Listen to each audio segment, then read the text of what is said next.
Okay, so this is another video lecture sa um, poultry production. So, yung unang video lecture is on the specialized feeds of poultry production. So, for this one, we will talk about the different na mga poultry species natin that have an economic importance. So, yun yung i-discuss for this video lecture.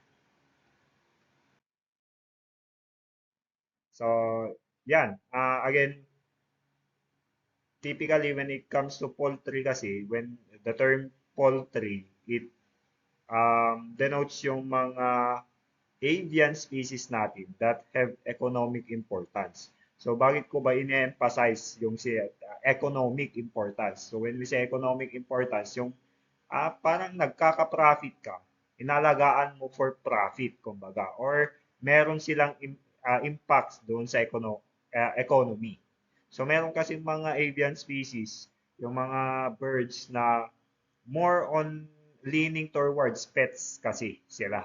Inalagaan mo lang kasi pag nakay-ayo for ano lang, for pet, for companion, mga ganun. Typically, mga lovebirds, mga parrots, mga ganun. Although they demand high price, they do not usually translate to a profitable na industry na typically common for farmers. So when we say poultry again, yung mga may economic importance. So with that, first we go sa ating mga taxonomic classification of poultry production. Um, these are the major poultry species categorized by order and family. So I hope na alam na ninyo yung parang taxonomic classification. I hope na na-discuss na ito sa ano ninyo sa high school ninyo kumbaga. So you have yung kingdom, yung animal kingdom, ganon. Then sa baba you have yung genus and species. Sa taas nila you have your order and family. So sa order Galliformes or Galliformes, these are what we call as land fowls. So under the family Phasianidae, you have itong chicken, turkey, guinea fowl, quail, and pheasant. So itong I think na-discuss ko na rin naman sa introduction to animal science. Itong scientific name nila is the genus, itong una is genus, and then itong pangalawa is your um, species. So genus is species. So yung genus ng chicken, that's Gallus. Gallus domesticus naman, subspecies nila yung sa domesticus. Basically, Gallus yung species nila. Okay? So ito yung scientific name. Ganito yung pagsulat, ganito yung pag-type. Again, um, yung genus, yung first letter sa genus will be capital, and then the rest should be in small size. So, small letters. So sa Turkey naman, we have Melagris gallopavo. That's the Melagris is the genus, the Gallopavo is the species. Guinea fowl, Numida melagris, quail, Cotornix. Meron pang Japonica dyan. Usually yun yung common na ano natin dito sa Pilipinas, Japanese quail, kaya may subspecies na Japonica. And then pheasants, you have yung Phasianus colchicus. So all of these are under the family Phasianidae, and they are from the order Galliformes or what we call as land fowls. Bakit sila tinawag na land fowls? Basically, they live mostly sa land. Hindi sila yung mga water fowls natin tulad ng ducks. Okay? So speaking of waterfalls, you have your anseniforms, yung tawag naman sa mga waterfalls natin. So they are yung mga ducks and goose natin, they are under the family Anatidae. So sa ducks natin, Anas platyrhynchus, Cairina moschata. So yan yung mga duck natin. So yung Anas platyrhynchus and Cairina moschata, these are your um, mga ano natin mga itik and pato. Okay? So, magkaiba sila ng species, magkaiba din sila ng genus. So, hindi pwede na, deta pato ko ng DJ itik. Kasi sa baliti pato, sa baliti itik. Then for goose, you have yung Answer domesticus, Answer cynoides domesticus. Basically, these are your goose. Bakit sila tinawag na waterfowls? They can not entirely live sa bodies of water, but they have specialized na mga physiology that enables them to, like for example, swim or um, typically spend their time um, on bodies of water. So like for example, yung web feet nila sa paa nila, hindi mo naman makikita yan sa mga chickens. So yan yung ginagawa nila to paddle sa mga lakes, mga ganun. And then aside from that, usually yung feathers nila are water repellent or water resistant. Hindi yan mababasa agad-agad. Hindi yan typically mababasa. So those are our waterfowls. Then you have your pigeon that is under Columbiformes. So family Columbidae. So you have your pigeon, Columbia livia. So itong pigeon naman, bakit ba meron bang economic importance yung pigeon?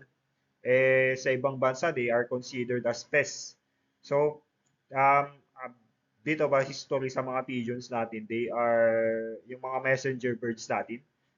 During World War I, World War II, sila yung usual na, kasi meron parang homing mechanism. Kaya nga, yung mga pigeons natin, may industry, mumuusbong na industry kung saan kinakarera nila itong mga pigeons. Kasi kahit ilagay mo pa, pakawalan mo, like for example, nakatira siya dito sa Ilocos Norte, pakawalan mo doon sa La Union, babalik at babalik yan. Because of their, parang may homing instinct sila. May mechanism kung saan alam nila kung saan yung babalikan nila. Kumbaga, so that makes them a very good na parang messenger birds noong World War I. But then, basically, after that, after umusbong yung telepono, mga ganun, inabandon na natin yung mga birds, itong mga pigeons natin. And they were domesticated to live sa mga um, cities. So, hindi na sila na-domesticate or hindi na sila nag-evolve in a way na kaya na nilang or sa wild, kumbaga, na manirahan sa wild kasi nga na-domesticate na sila na naninirahan sa mga typically sa mga building cities. Kaya nga marami kang nakikita especially sa ibang bansa na mga pigeon sa New York, sa London, mga ganun, madaming pigeons doon. So, bakit ko ba hina-highlight to? Kasi basically we left them na and meron akong napanood kasi, it's a parang sad story sa life nung pigeon natin. Pero anyway, nilagay ko dito just because kinakain pa rin naman, meron pa rin naman industry for pigeon. Kinakain pa yung meat niya, yung swab na tinatawag. And at the same time, merong umuusbong na industry when it comes to yung karera. Typically yung mga karera. So, typically, ito naman yung mga economic importance natin. So, first, let's talk about chicken or yung Gallus domesticus. So, hindi ko na lang alam kung hindi pa kayo nakakita ng chicken. So, it is the most widely raised poultry species, valued for its meat when it comes to broiler or its eggs when it comes to layer. So, anong distinctive characteristic ng mga chickens natin? They are fast uh, growers and they are efficient feed conversion. Basically, like for example, a typical broiler chicken can have a feed conversion ratio of 1.3, 1.4. Ang ibig sabihin nun, pakainin mo ng 1.3 kilogram, lalaki ng 1 kilogram. Parang ganun yung feed conversion. So they are efficient at that. Then they are highly domesticated um, with various breeds specialized for meat, yung broiler nga, and egg for yung mga layers natin. So, aside from that, they have what we call a sexual dimorphism. Ano nga ba yun? Ang sexual dimorphism, makikita mo or distinct yung characteristic ng isang male at saka yung female natin. So, like for example, male, yung mga roosters natin have a prominent comb and wattles, while yung mga females natin are smaller with less developed secondary sexual traits. So, makikita naman dito sa typical na native chicken natin. So, ito yung hen, ito yung rooster. So, alam na ninyo yung difference yan. So, makikita naman. So, mas malaki yung comb at saka yung wattles nitong rooster natin compared dito sa ano natin. Anong tawag dito? Hen natin. Aside from that, we also have turkey, Milagros Galupabo. Sa Pilipinas, hindi masyadong mahilig ang mga Pilipino when it comes to turkey. Pero sa ibang bansa, like for example, North America and Europe, ito yung major meat producing bird nila. So, typically, makikita ito sa mga palabas na like for example, nag-ano sila ng Thanksgiving.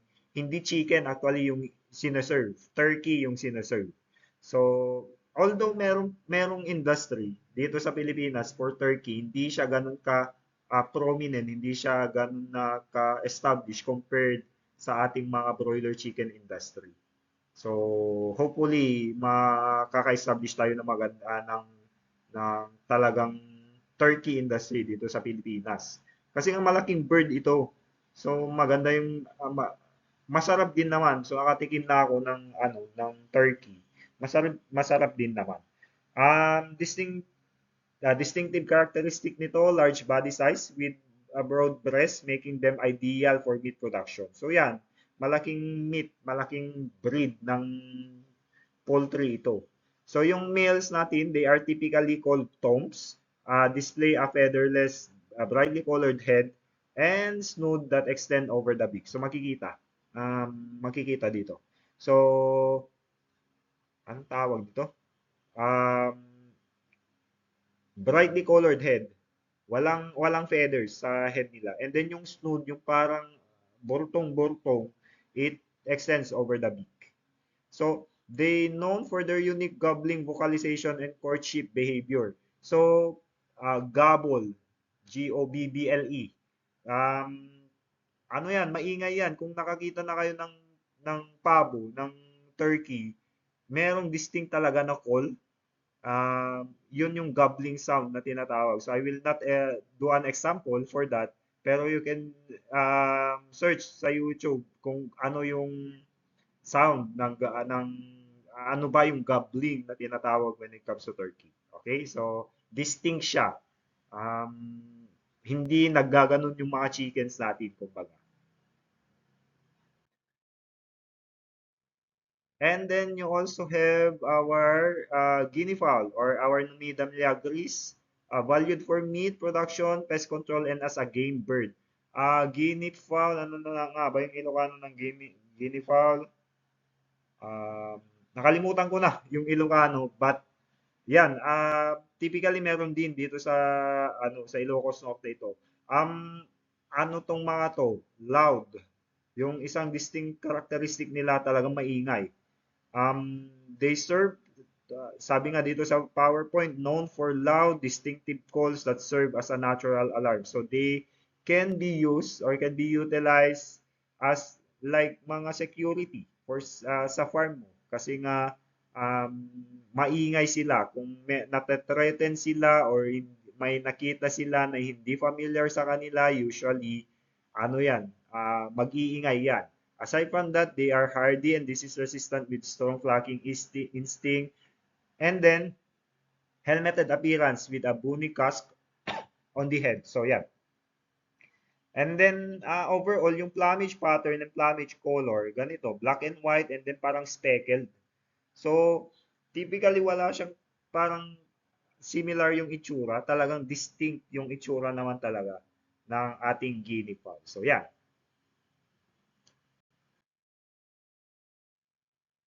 Then you have yung quail. So yung cotornix. So kung di pa kayo nakakita ng quail, mga maliliit yan. So typically pwedeng dito, mahawakan dito yung sexually matured na quail, mahawakan mo dyan. Okay? So economic importance, they are raised for meat, pwede. Typically uncommon siya pero you can eat yung meat naman. And then eggs, pero sa eggs talaga. And then for hunting purposes, hindi ito ganun ka popular, pero meron kasi pang um, ibang genus, species ng quail natin. Hindi ito kasi pinapakita ko dito, Cotornix japonica, pero meron ding mga ibang quail na ang gaganda, ang iba yung color kumbaga. So they are used mainly for hunting. Um, Hindi sila yung nag-hunt, okay? Sila yung hinahunt for game purposes kumbaga. Distinctive characteristic, small body size with rapid growth and early maturity. So, typically, around ilang weeks lang, pwede nang mangitlog. Uh, Aside from that, they also have high egg production relative to body size and then can be raised in small space due to their low maintenance requirement. Kasi nga maliliit yung mga quails natin. So, if you have limited land resources and gusto mo talaga na you want to go into layer production, consider quail kasi nga maliliit and it requires less space compared sa mga um, layers natin, layer chickens natin, or even itik.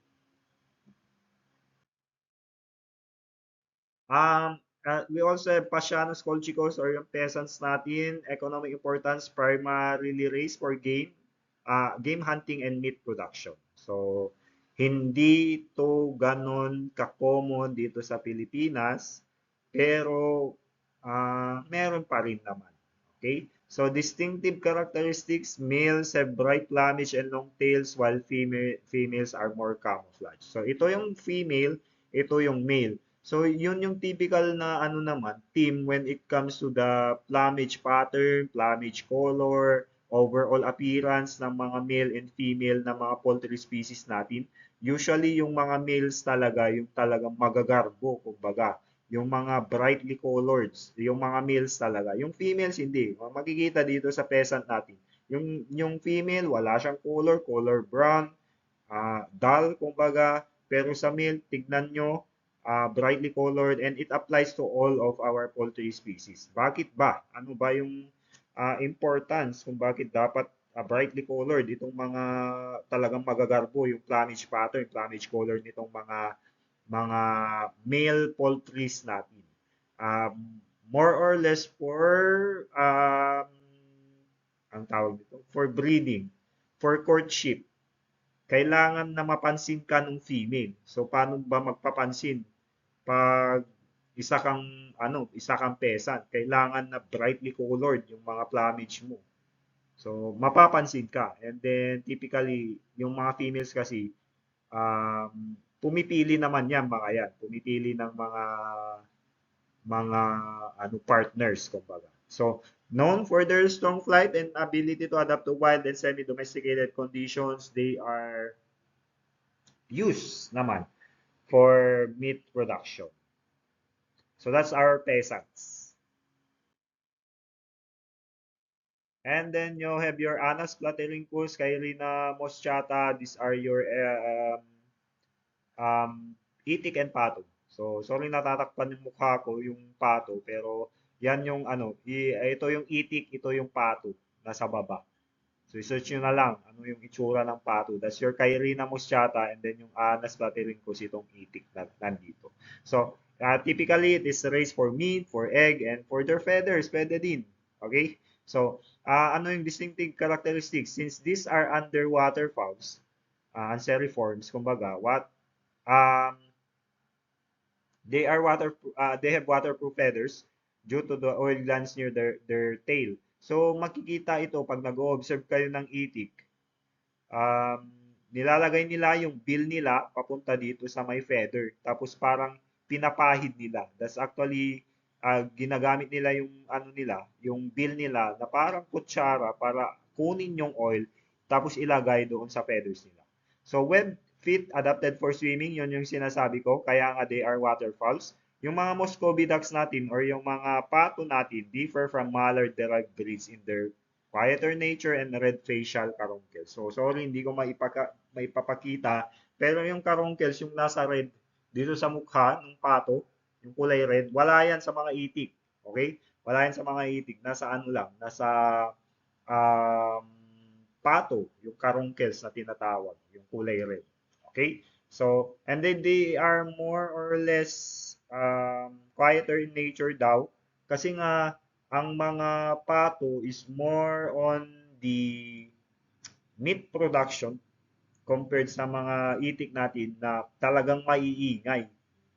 And typically for egg production sila. Ganon din naman sa mga ano, bakit ko ba ano, ganon din sa chicken. Ma-distinguish mo. Yung mga broilers, hindi broiler chickens, hindi sila masyadong maingay. Talagang naka ano lang, nakadada lang.